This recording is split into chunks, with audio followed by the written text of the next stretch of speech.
27B ৰাষ্ট্ৰীয় ঘাইপথৰ যি 4 লেনযুক্ত ৰাষ্ট্ৰীয় ঘাইপথত যি ডিভাইডাৰ দিয়ে ডিভাইডাৰত যি বৃক্ষৰোপণ যি কাৰ্যসূচী আছে ৰাষ্ট্ৰীয় সেউজ ন্যায়কৰণ অধীনত এই যি অধীনত যিটো বৃক্ষৰোপণ কাৰ্যসূচী আছে এই বৃক্ষৰোপণ কাৰ্যসূচী যেনেদৰে উপযুক্ত মাটি লাগে আচলতে একেবাৰে উপযুক্ত মাটি নহয় ইয়াত চেণ্ডেল জোতা বালি শিল এনেকৈ চেণ্ড গ্ৰাফলৰ নিচিনা দিছে যে ডিভাইডাৰৰ মাজত এই ডিভাইডাৰৰ মাজত এনে বৃক্ষ কেনেকৈ ইয়াত হ'ব এইটো আমাৰ প্ৰশ্ন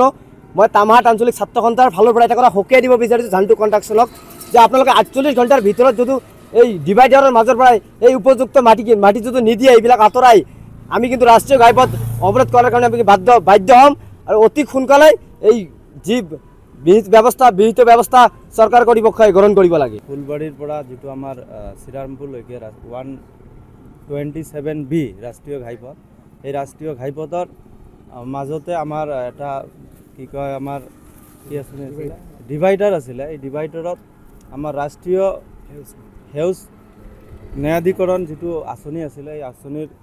অধীনত বৃক্ষৰোপণ কাৰ্যসূচী গভৰ্ণমেণ্টৰ ফালৰ পৰা দিছে কিন্তু আমি দেখা পাইছোঁ যে যিখিনি মানে উপযোগী মাটি দিব লাগিছিল এই কিহৰ ভিতৰত আমাৰ কিন্তু আমি দেখা পাইছোঁ যে ইয়াত জাবৰ মানে পলিথিন পাথৰ মানে বেলেগ কিবা কিবি দি কিনে এই বস্তুখিনি ফিল আপ কৰি বৃক্ষৰোপণৰ কাৰ্যসূচী তেখেতসকলে লৈছে কিন্তু আমি দেখা পাইছোঁ এই ঝাণ্টু কনষ্ট্ৰাকশ্যনত যিখিনি ময়মতালি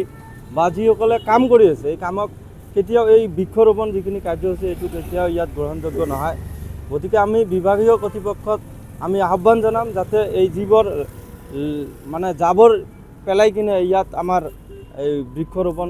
কৰিব বিচাৰিছে এখেতে আমাৰ বৃক্ষটো কেতিয়াও ইয়াত হ'ব নোৱাৰে গতিকে আমি আহ্বান জনাম যাতে এইবিলাক বস্তু মানে দূৰ কৰি নতুন যিবিলাক উপযোগী মাটি দি যাতে বৃক্ষৰোপণ কাৰ্যসূচীটো কৰে এইখিনি আমাৰ ফালৰ পৰা আমি আহ্বান জনাম।